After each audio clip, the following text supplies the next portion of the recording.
The breaking point. The quantum reactor's hum filled the laboratory as Dr. Sarah Chen adjusted the final calibrations. Through the reinforced windows of the research facility on Proxima b, the planet's crimson sun cast long shadows across the advanced equipment.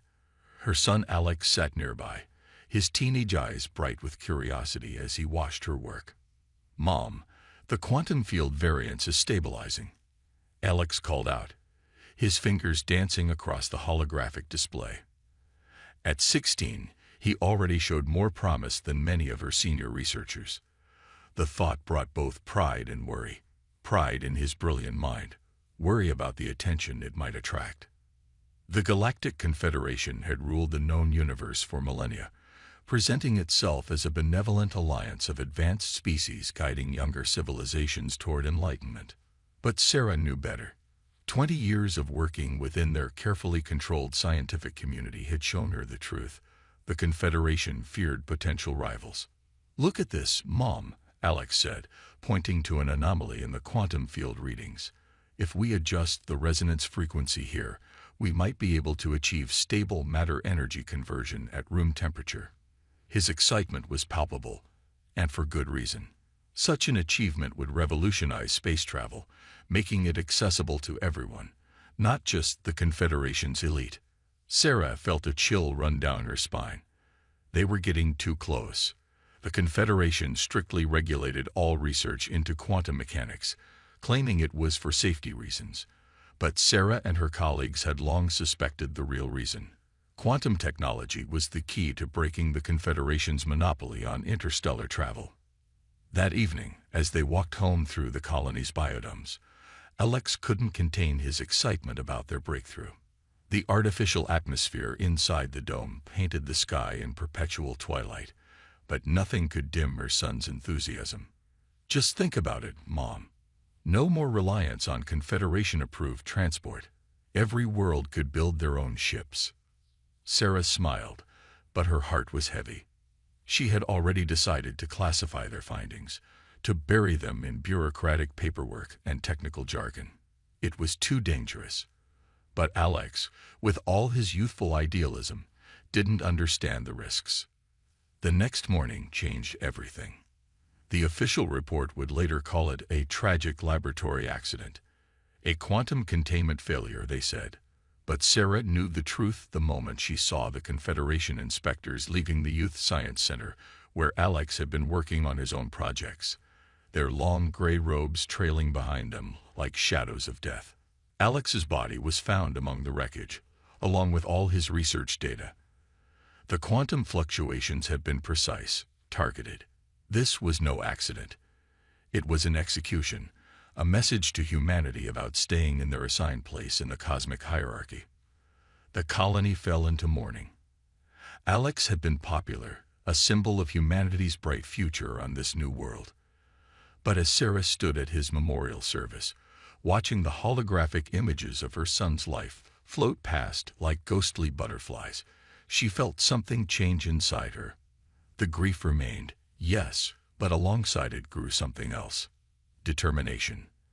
That night, after the mourners had gone home, Sarah received an encrypted message from Admiral James Morrison, a name she knew only from history books about Earth's early space exploration. The message was brief, but its implications were staggering. They'd shown their hand. "It's time to show ours. Project Legacy awaits your expertise." Sarah had heard whispers about Project Legacy throughout her career. Rumors of a hidden fleet, of technology that predated the Confederation itself. She had dismissed them as conspiracy theories, comfortable in her belief that working within the system was the path to progress. But now, staring at the stars through the biodome's transparent panels, she understood the truth. The Confederation had made a fatal mistake. They had killed her son, thinking it would suppress humanity's drive to advance. Instead, they had removed the last restraint holding back humanity's true potential. As Sarah composed her reply to Admiral Morrison, she thought of Alex's last words to her. "Mom, we're so close to changing everything." Yes, they were, but not in the way the Confederation expected. As she sent her acceptance, Sarah felt the weight of history shifting. Humanity had played the role of obedient student for centuries, all while preparing for this moment. The Confederation thought they had eliminated a threat by killing one brilliant child. Instead, they had awakened a sleeping giant. The quantum reactor continued its steady hum in the laboratory, now empty of its brightest young mind. But soon, that same technology would power something far greater than the Confederation could imagine. In their arrogance, they had failed to ask themselves a crucial question. Why had humanity, with all its drive and ingenuity, seemed to progress so slowly under their watch? They were about to learn the answer. The hidden arsenal. The cavern beneath Olympus Mons stretched for kilometers, its vast expanse filled with rows of sleek vessels that had never seen starlight. Admiral James Morrison's boots echoed against the metal walkway as he led Dr. Sarah Chen through humanity's greatest secret. Each ship gleamed with a dull silver sheen, their hulls marked with symbols that predated the Confederation's arrival on Earth. "How long?" Sarah asked, her voice barely above a whisper. The loss of Alex still burned fresh in her mind, but the sight before her kindled something else. Hope mixed with vindication.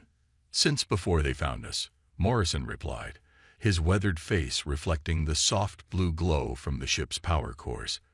"When the Confederation first arrived, claiming to be humanity's benevolent guides to the stars, we were ready. We showed them what they expected to see.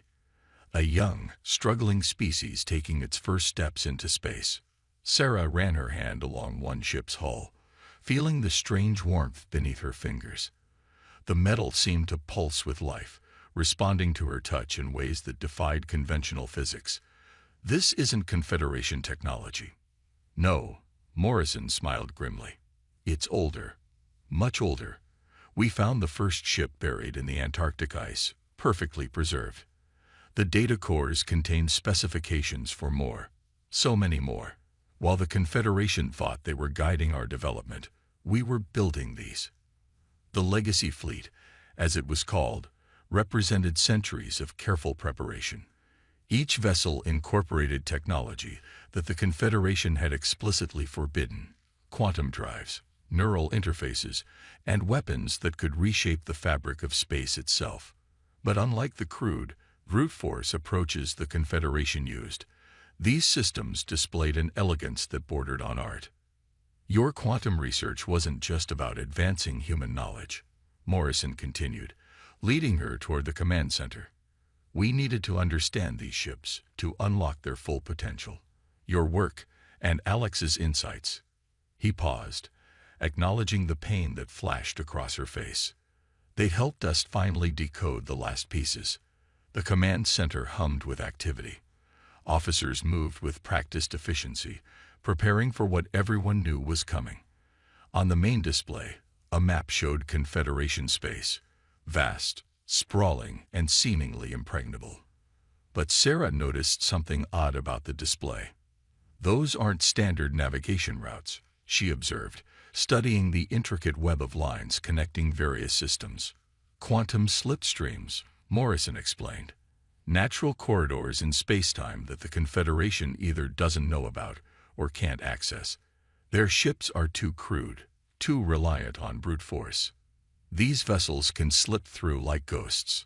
Sarah's scientific mind raced with the implications. "That's how we'll strike. Using routes they can't monitor." Among other things, Morrison gestured to a younger officer who brought up a new display. "The Confederation maintains power through controlled scarcity, limiting access to advanced technology, keeping worlds dependent on their transport network. But there are others out there, Dr. Chen. Other species who remember what they lost when the Confederation arrived with their false promises of guidance and protection." The display showed dozens of worlds, many deep in Confederation territory. On each, discrete signals pulsed, signs of resistance, of people waiting for a chance to break free. The Confederation's empire was vast but brittle, held together by fear and forced dependency. "We've been building more than ships," Morrison continued. "We've been building alliances, quiet ones, patient ones. The Confederation thinks they killed a bright young scientist to maintain their power. Instead, they've given us the reason to finally act." Sarah stood straighter, her grief crystallizing into purpose. "What do you need from me?" "These ships," Morrison gestured at the vast fleet around them. "They're alive, in a way we're only beginning to understand. The quantum principles you and Alex were exploring, they're the key to unlocking their full potential. We need you to finish what you started." For the first time since Alex's death, Sarah felt truly alive. Her son had died because he dared to push boundaries, to question the artificial limits imposed by humanity's supposed benefactors. Now she would ensure his legacy lived on in humanity's liberation. "How many?" she asked, looking out over the rows of ships. "Thousands," Morrison replied, "hidden in caverns like this across the solar system, each one carrying technology that the Confederation has spent millennia trying to suppress. When we launch, they won't just be facing a rebellion. They'll be facing the return of something they thought they'd erased from the galaxy." As if responding to his words, the ship's power cores pulsed brighter, their quantum fields resonating with a harmony that Sarah could feel in her bones. The Legacy fleet was awakening, and with it, humanity's chance to rewrite the story the Confederation had forced them to play. They thought killing Alex would keep humanity quiet, contained, Sarah said, her voice steady despite the emotion behind it. "They don't understand what humans do when backed into a corner. They don't understand what a parent will do when their child is taken." Morrison nodded grimly. "No, they don't. And by the time they learn, it will be too late." Throughout the solar system, in hidden bases on moons and asteroids, other caverns, like this one, were stirring to life. The Legacy fleet was about to reveal itself, and with it, the truth about humanity's place in the galaxy. The Confederation had built their empire on lies and suppression, believing they had tamed or eliminated all potential rivals. They were about to learn just how wrong they were. First strike. The Confederation's primary quantum communications hub hung in orbit around Centauri Prime, its crystalline spires stretching like frozen lightning against the starfield. For centuries, it had served as the backbone of their control over this sector of space, monitoring and regulating all faster-than-light communications. The facility's commanders had never contemplated the possibility of an attack. Not here, not at the heart of their power. That was their first mistake. The Legacy fleet emerged from quantum space like shadows taking form. Their hulls absorbed sensor scans, rendering them nearly invisible until they were almost within firing range. Leading the assault was the Terra's Vengeance, with Dr. Sarah Chen stationed at its Quantum Core Control Center and Admiral Morrison commanding from the bridge. Multiple ships detected. The Confederation's alert systems finally screamed to life. Configuration unknown. Energy signatures. Impossible readings. Sarah stood at her station, fingers dancing across neural interfaces that responded to thought as much as touch. The quantum core thrummed beneath her feet, its power flowing through the ship like blood through veins. She thought of Alex, of his excitement when discovering new patterns in quantum fields. Now she was putting those discoveries to use. All ships, execute pattern Omega. Morrison's voice came through crystal clear, despite the Confederation's attempts to jam communications. "Dr. Chen, you may proceed." Sarah activated the sequence she and her team had prepared. The quantum cores of all 50 ships in this first wave synchronized, creating a resonance that rippled through space-time itself. The Confederation's supposedly impenetrable shields flickered and failed, their advanced technology suddenly as useful as paper in a hurricane. "By all the ancient stars," one of her technicians whispered, watching the displays, "it's actually working." The Legacy fleet's weapons were surgical and precise. They didn't target the station's life support or civilian sections. Instead, they severed its ability to control and suppress quantum communications across the sector. Decades of censored messages, blocked transmissions, and monitored communications suddenly fell silent. And in that silence, new voices began to speak. Across hundreds of worlds, quantum transmitters that had lain dormant for generations activated. Species that had been isolated from each other under Confederation rule suddenly found themselves able to communicate freely. The channel that Sarah had helped design came alive with messages of hope, resistance, and long-suppressed truth. "This is the legacy fleet of Terra," Morrison's message broadcasted across the newly freed quantum frequencies. "For too long, the Confederation has ruled through division and suppression. That ends today. To all those who remember freedom, to all those who dream of it, the time has come." The Confederation's response was predictable. They launched their heaviest battleships, confident in their superior numbers and weaponry. But numbers meant nothing against technology they couldn't understand, tactics they couldn't predict, and ships they couldn't properly detect. "Multiple Confederation capital ships approaching," the tactical officer reported. "They're charging weapons." Sarah allowed herself a grim smile. "Initiate quantum field inversion." The space around the legacy fleet seemed to fold in on itself. The Confederation's energy weapons discharged into empty void, their beams caught in quantum eddies that redirected their own power back at them. Ships that had dominated the galaxy through brute force found themselves outmaneuvered by vessels that slipped through space like water through fingers. "Send the secondary signal," Morrison ordered. Deep in Confederation space, sleeper agents who had waited years for this moment began their work. Quantum viruses, designed by Sarah's team, infected the Confederation's networks. Their carefully maintained narrative of benevolent guardianship began to unravel as suppressed historical records flooded public networks. The truth about civilizations erased, technologies suppressed, and populations controlled through artificial scarcity began to spread. The Confederation had built their power on lies, and those lies were now exposed to the light of truth. Sarah watched it all from her station, feeling a mix of triumph and sadness. "Alex would have loved to see this," she said softly, running her hand along the quantum core's control panel. "He always said the truth would come out eventually." "He's seeing it," Morrison replied, his voice gentle despite the chaos of battle around them. "Through you, through all of this, the Confederation thought they could stop the future by killing him. Instead, they've become the past." The battle continued, but its outcome was never in doubt. The legacy fleet had spent centuries preparing for this moment, learning from the very technology the Confederation had tried to suppress. Each engagement revealed new capabilities that left their opponents reeling. But this was only the beginning. As the quantum communications hub fell silent, its control over the sector broken, Sarah knew that the real fight was just starting.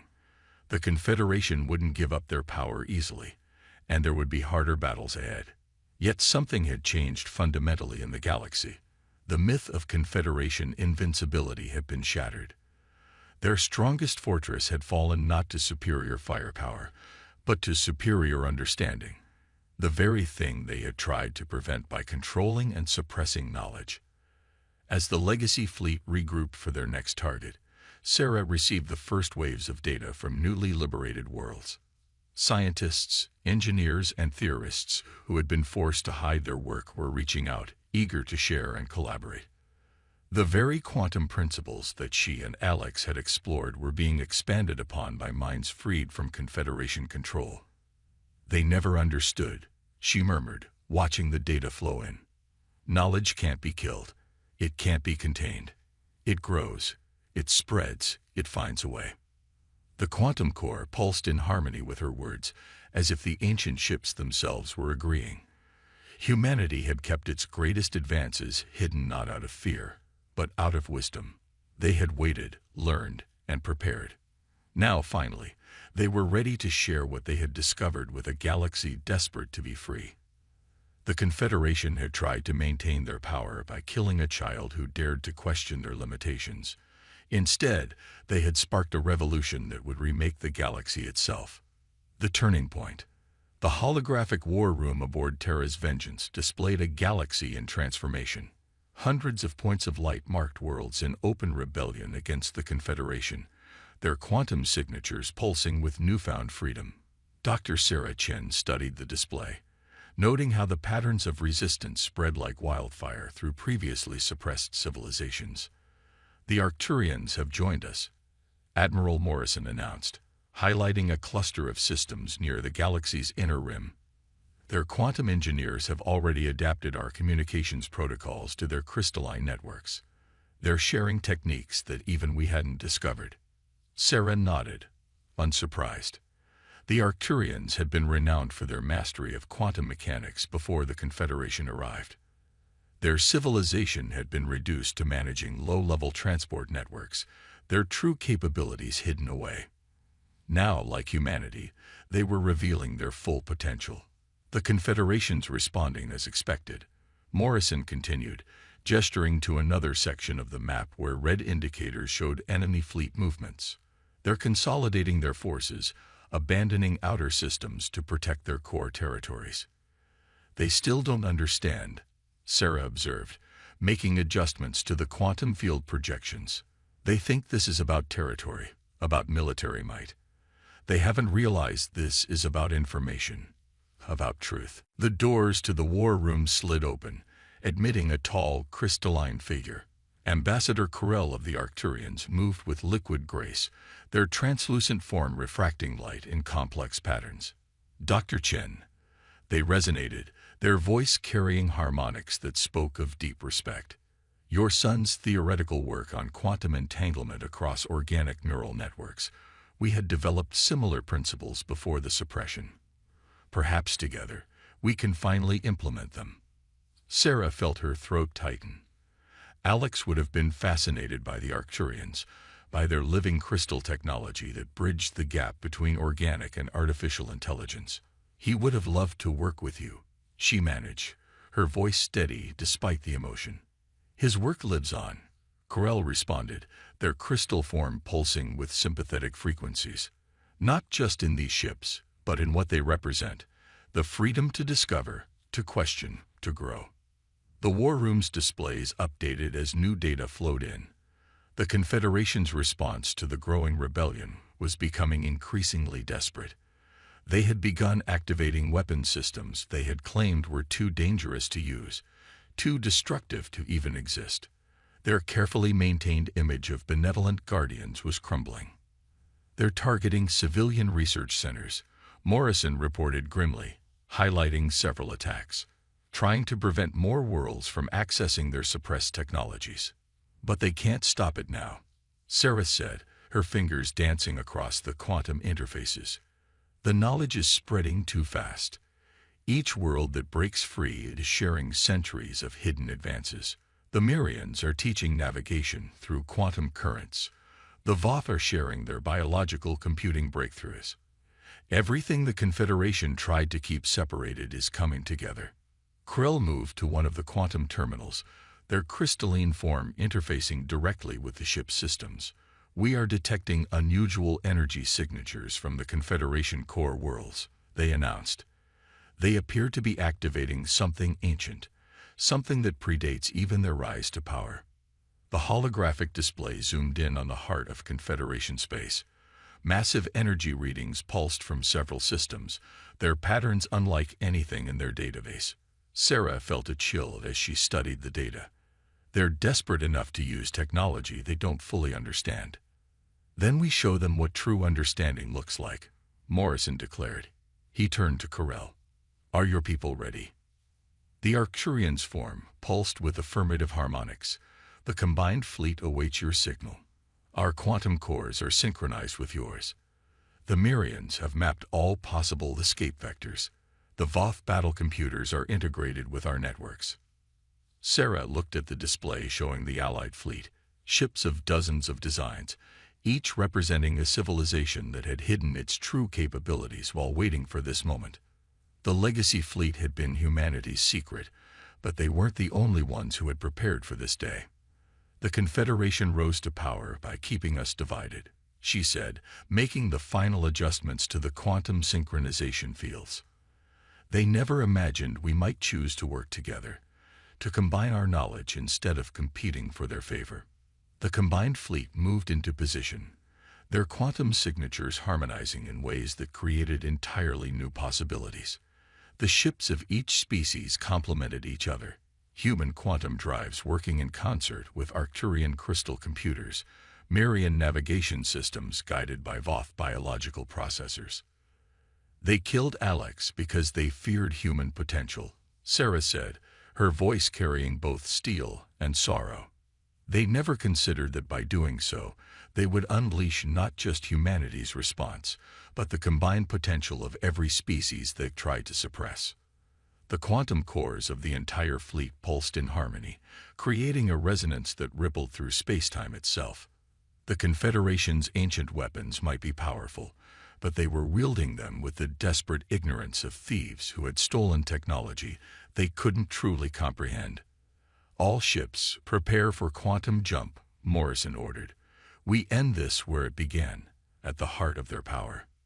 As the fleet prepared for what would surely be their greatest battle, Sarah thought of Alex one last time. He had died because he dared to imagine a future without artificial limits, without enforced ignorance. Now that future was being born, not just for humanity, but for all species who had waited and watched and prepared. The Confederation had killed a child to protect their power. In doing so, they had sparked something far greater than rebellion. They had initiated a renaissance that would remake the galaxy itself. A new dawn. The heart of Confederation space blazed with energies that hadn't been seen in millennia. Their ancient weapons, awakened in desperation, tore holes in the fabric of spacetime itself. The Confederation's last defenders had fallen back to their throne world, Primarch, where it had all begun countless centuries ago. Dr. Sarah Chen stood at her station aboard Terra's Vengeance, watching as the combined fleet of freed civilizations moved into position. The quantum cores of thousands of ships pulsed in perfect harmony. Human, Arcturian, Marian, Voth, and dozens of other species, their technologies working together in ways the Confederation had never imagined possible. They're channeling power from their sun, Krell reported, their crystalline form flickering with concern. The energy readings are beyond anything in our records. Let them burn their stars, Admiral Morrison replied, his voice steady.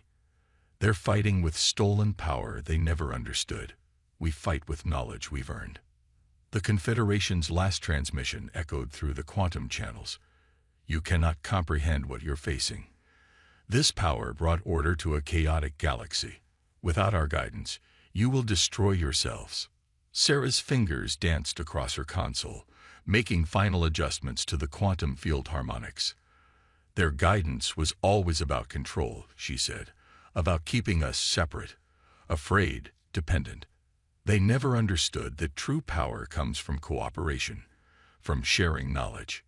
The enemy weapons fired, their energy lancing across space in patterns that defied physics itself.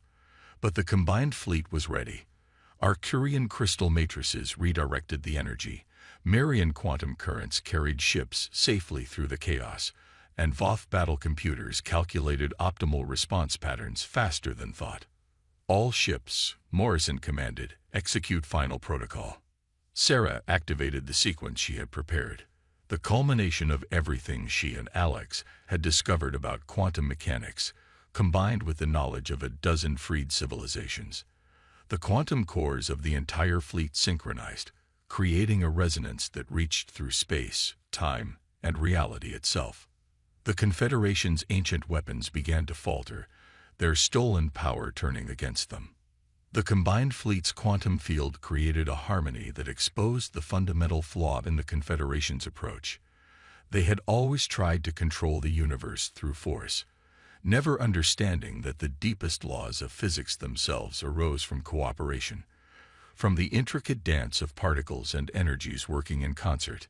Their primary systems are failing, Krell announced, their crystalline form pulsing with the energy of victory. The quantum cascade is spreading through their network. On Primarch's surface, centuries of carefully maintained lies began to unravel. Hidden archives opened, revealing the truth about the Confederation's rise to power, how they had stolen their advanced technology from ancient civilizations, how they had suppressed knowledge to maintain control, how they had manipulated species against each other to prevent cooperation. They're offering surrender, Morrison reported, a note of grim satisfaction in his voice. Sarah thought of Alex, of his excitement when discovering new patterns in quantum fields. He had died because he dared to question, to explore, to imagine a better way. Now, that better way was becoming reality. "Surrender accepted," she said, her voice carrying the weight of victory and responsibility. "But on our terms." The terms were simple but revolutionary. Knowledge would be shared freely between all civilizations. No technology would be suppressed, no research forbidden. Instead, ethical oversight would come from cooperation between species, each contributing their unique perspectives and wisdom. The combined fleet entered orbit around Primarch, not as conquerors, but as liberators. Representatives from every freed civilization transported to the surface, ready to build something new from the ashes of the old order.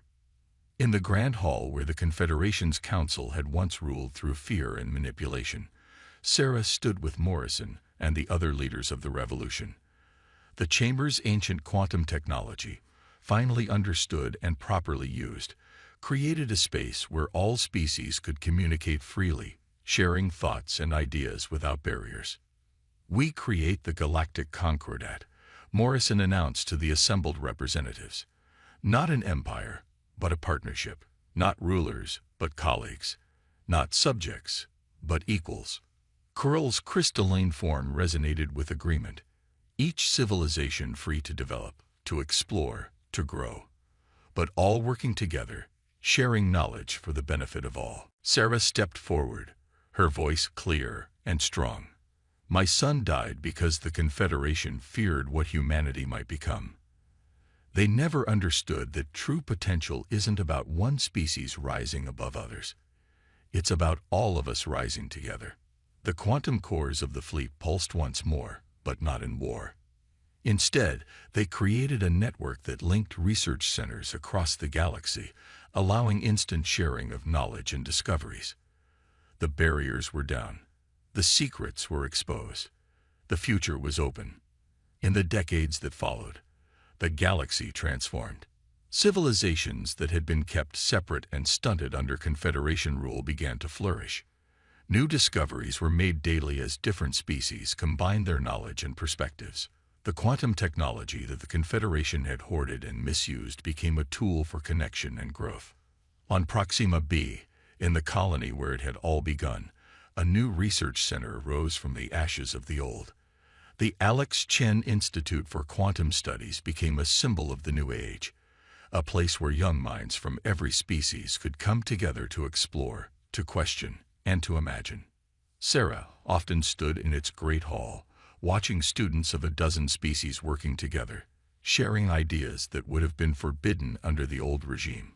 On the wall, a quantum hologram showed Alex's face, his eyes bright with the enthusiasm that had never died.